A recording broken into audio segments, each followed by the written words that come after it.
Mayroon na naman ngayong patok at napakababang presyo talaga pag kumain kayo, mayroon pang priso tanghon na masarap din ito dahil yung aking anak syempre kahapon walang pasok, gumala naman bandang Metro Manila sa Malati.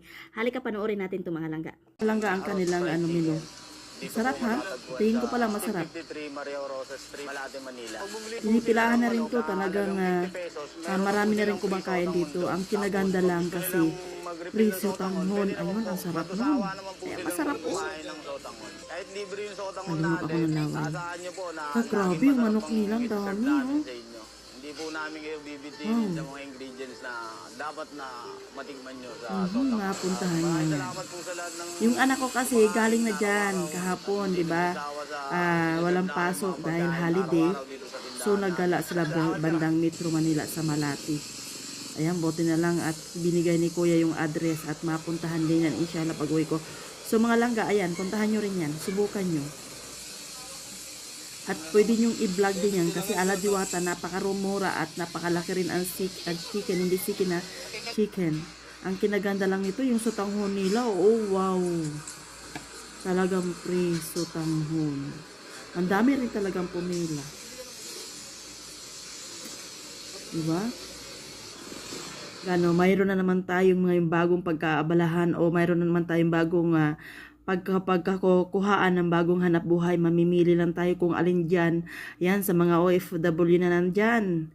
Go na. Hindi na kayo pwedeng bumalik sa abroad. Kung nakaipon-ipon na kayo, abay, go na sa pagninegosyo.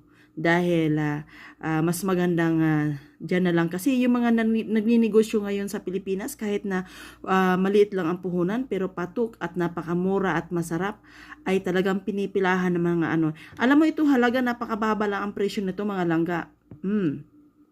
Nag-usap kami ng anak ko. Sabi niya, masarap yung sotanghon ha.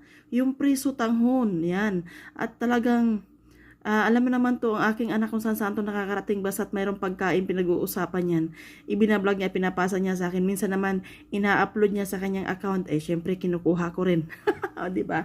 Ayun. Ayun lang ang pagkakano mga langga. Ayan, ito sa mga OFW. Ipon. Ayan. Kung wag na kayong bumalik, iniinganyo ko lang kayo. Kasi maraming pagkakataon na magkaroon ng maraming negosyo o mag-umpisa ng negosyo na maliit. Ang pagkain ngayon, as in patok na patok ngayon ang mga pagkain. Basta't mura, masarap, at talagang kaaya-aya at talagang makaya ng bulsa. Ayan, ito lang yung aking ibabalita dito. Dahil kung ako naman siguro, hindi na rin siguro ako babalik ko magninegosyo ako at pinipilahan yung aking ititinda.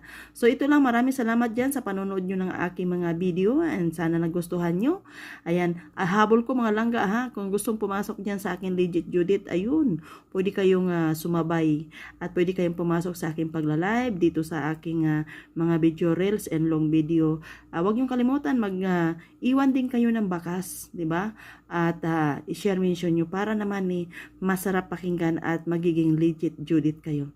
So marami ako mga ipamimigay. Ayan, inshallah pag uwi ko, pagpalain tayo ng Panginoon, di ba? Yun nga sinasabi ko sa mga ano ko na paspas, basta Bisaya, paspas buwan. Bilis araw, bilis buwan. At talagang sa sunod na buwan is July na. So talagang kailangan natin talagang kasi nga gusto kong marating yung narating din ng anak ko. Gusto ko rin marating yung mga pinupuntahan, yung nakikita ako sila Rosmar, kung sino pa ba yung sikat na mga pagkainan. Ayan, gusto kong marating yan at ma-vlog ko man lang, papakita ko sa inyo kung talaga at saka tayo magplano, magnegosyo, di ba? So maraming salamat yan sa panonood nyo sa akin. Huwag kalimutan, invite ko kayong lahat, pati mga basher, pasok na pasok kayo dito sa akin. Maraming salamat.